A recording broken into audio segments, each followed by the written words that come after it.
Hello friends, ஈஸியான மெத்தடில் எப்படி வெண்ணெய் ஸ்டோர் பண்ணலான்றதை பார்க்கலாமாங்க. டெய்லி பால் காய்ச்சும் போது வர ஏடை ஒரு பாக்ஸில் எடுத்து வச்சுட்டே வரணும். இது வந்து பார்த்திங்கன்னா 1 மாதம் ஆகும் இந்த டப்பா ஃபுல்லாகிறதுக்கு.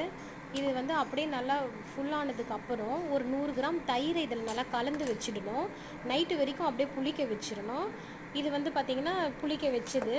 இது வந்து அப்படியே நான் ஃப்ரீசரில் எடுத்து வச்சுட்டேன். இதிலே நல்லா ஐஸ் இருக்குது பாருங்கள், அப்படியே ஃப்ரெஷ்ஷாக இருக்கும்.